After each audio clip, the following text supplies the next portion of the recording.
in relation to the political revolution, this kind of stemmed from me reading about the psychedelic revolution of the 60s, and this all came from Michael Pollan's book.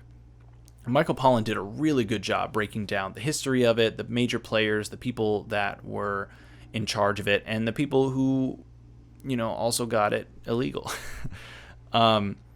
So one interesting figure who I think is a lesser known figure, but maybe is more well known now because of Michael Pollan's book, is Al Hubbard. And he was known as the Johnny Appleseed of LSD. And I thought that was like, what? I'm like, the Johnny Appleseed of LSD? That's a really interesting title. But he was a guy who, he's got an interesting past and some questionable things, and people are not even fully sure of his age, although they do have it within a year or two. And he's a guy who some people believe was, in the CIA as an informant, and other people believe that no, he was like trying to disseminate the psychedelics. It's a very interesting story, and one that Michael Pollan does better than me. So I'm not really going to try to like super summarize what he did, but he was a huge believer in disseminating LSD to the elites specifically, and to allow them like as a top-down approach. The people who are in charge of the world to do the psychedelics. Do the psychedelics, and then hopefully make like major changes and cultural shifts and stuff. And I think it's a neat idea, but Timothy Leary's idea was like the democratization of everything. He liked the idea of everybody having access to it. And I think that is a more fair and more in line with what I agree with as well, because I believe it shouldn't just be for the elites. I want everybody in the world to be able to have the ability to experiment with their consciousness in a responsible manner that allows them to expand their awareness and expand their perception of the world and of reality itself. Why not? Why should people not be allowed to learn more about their own mind? And why is that illegal? Why is it illegal to want to learn more about your own mind? And I don't think those questions are unreasonable in asking them, because that is pretty much what it is. We've made it illegal to experiment with your consciousness unless it dulls you and makes you reckless, like alcohol, or if it makes you productive and stimulant, like ADHD medication, or caffeine or coffee.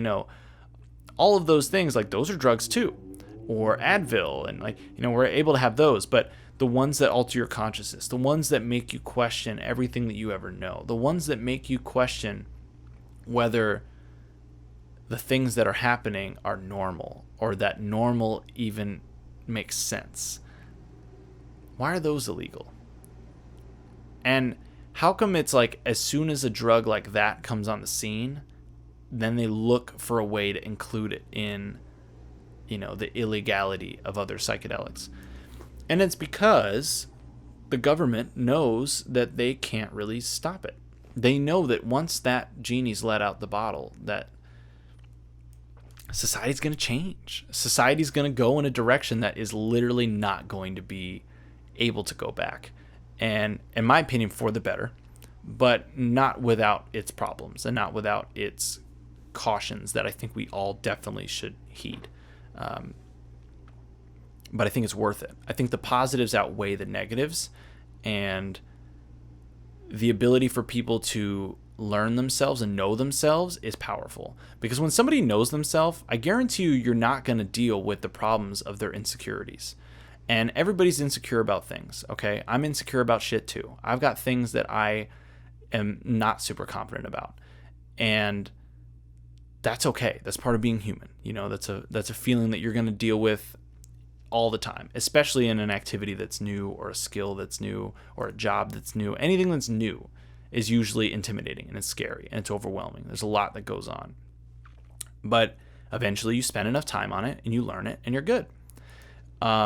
And I think the same thing goes with learning yourself, because when you get to a certain point where you learn yourself, you know yourself well enough that when things come and they challenge you, you know the best way to deal with that challenge, because you understand deep inside yourself how you work and what your problems are, and maybe why you have those problems.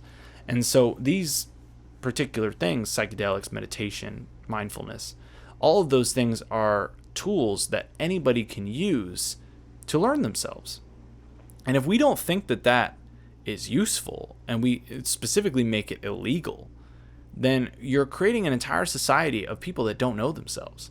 And so then you are dealing with the effects of that, which is their insecurities being projected all around them.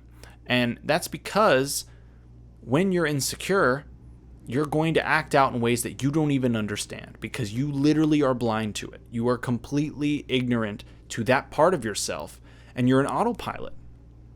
And I don't like the idea of too many people being an autopilot, because it is way more enjoyable in life to actually know what's going on. You know, to be in the moment, to feel the presence of presence, you know, to feel the existence of existence, and to be keenly aware of your awareness. I think all of those things are really powerful and don't need to be illegal. Now, you can get this stuff through meditation. You totally can. And in fact, in some ways, it's more powerful that way because it is more real, it's more true, it's more coming from within. But getting it from an outside source to give you a sneak peek of what it could be on your own, that's still really powerful. And I wish that we had more access to it, because right now, the only people who are able to do psychedelics are the people who are brave enough to do the illegal act of trying to acquire them. And that sucks, because there's so many people who I'm sure would do it if it was legal and it was just like culturally accepted. And unfortunately, there is a little bit of that. We kind of need that peer pressure. And I don't want everybody doing psychedelics. I don't think it would be good for everybody to do it. I think some people, the moment that they're at in their life, it's maybe not the right moment, you know. Do you really want your entire reality to be shifted completely, or maybe even shattered, if you're not ready for it, or if it's in a position where it's just the timing isn't right? I don't think that's good either. So I think as a tool, is going to be very useful in allowing us to change, you know, the culture. So in the 60s, Timothy Leary got very overzealous, and he wanted to give it to everybody. He wanted everybody to drop out. He wanted everybody to say, fuck the man, don't work that 9 to 5, you know, do something different. And I love that. The spirit of it is there, but the execution of it was not. And it's what eventually caused Nixon to call him the most dangerous man in America, which is like, come on, dude, he's not the most dangerous man. But arguably Nixon was more dangerous in that time. But I get it. I understand the establishment, and I understand that they needed to preserve the status quo by any means necessary, and so they did whatever they could. And so they made those things illegal. And they stopped the Cultural Revolution from happening. I mean, it partially happened, and it spurred off Silicon Valley, and it created the tech companies that we see today. And at the moment, it's actually currently fueling them, because a lot of people are microdosing at these tech companies, and it's like a popular trend. But it would be better if it was more easily accepted, if you could get it from a safe place. You knew exactly what you were getting. You know, when things are illegal, you deal with a lot more harm problems. It'd be awesome if, like, you just had some shit that was regulated, and you could just go buy your vial of LSD at the pharmacy, and you get it for, you know, whatever reason. I'm in favor of legalization of pretty much all of the safe psychedelics. But at the same time, I acknowledge that there are risks in that, and that there should be regulations, and, like, you know, somebody shouldn't be able to just stack up gallons of LSD. Like, obviously that's fucking problematic. But people should be allowed to experiment with their consciousness and elevate their minds if they so choose. And because these tools have these amazing abilities to do these things, we need to be able to give people access to a safe environment to do it. And I'm actually in favor of it being like, you know, if some of the only ways that we're able to get it, you know, legalized is that there's some facility or something that people have to go to that's a safe environment, that you're there for the whole trip, but it's designed for the perfect trip environment, and you got clinicians and psychiatrists and everything that are hanging out there. Okay, I'll take it. That's fine. I mean, I think certain responsible people should be allowed to do it in their own home and everything, but at the same time, I'll take any steps in that direction, because we only really need to change like 20% of the population, if that, to completely transform society. I mean, how many times has the world been changed by literally one person? A lot. If you look at history, it is by no means just them. There's a lot of people that help them along the way, but then that individual end up being such a huge influence that they change everything. And we need to remember the power that the people have, the power that we have within ourselves all the time. We have the ability to be the best version of ourselves, and that best version of ourselves is the ability to influence entire groups of people, generations of people, families, friends, communities. Like, we can change all of these things if we want to, and if we prioritize things and we decide to make it important. But it's all on us. It's all on what we choose to do. What do you want to do with your talent? What do you want to do with your skill? How do you want to give your gift to the world? And I don't know. But you know. And if you know, then you can do it. And even if you don't know, if you want to find out, that's enough. And that was something that I wrote on a recent Instagram post. And it really is that you don't need a map. You don't need to know what the next step is. You just need to know the direction you're going. You just need to have a compass. And that's something that Jason Silva says a lot, is that he doesn't want a map, he wants a compass. And I could not fuck with that more, because it just, for me, I'm like, I don't know exactly where I'm going, but I do know I'm walking in the right direction. Me doing this podcast, me trying to do my docuseries and all these other things that I'm really interested in making. I know that these things are in the right direction. I don't know exactly when I'm going to do what and, how it's all going to play out. And I only know the next few steps that I have in front of me. But it's enough to know that I'm moving and I'm going forward. And not only am I moving forward, but I'm enjoying the journey. I'm enjoying the steps along the way. And this is something that took cultivation. I had to cultivate this mindset to appreciate every little bit. And I know when I look back on these moments, I'm going to be like, damn, this was some of the best moments of my life, because, there's that knowing without actually having it being real. Knowing that I'm going to accomplish these things, but then still technically being in my current reality, which is still pretty good. It's still pretty good. I really don't have too many complaints. I really feel blessed.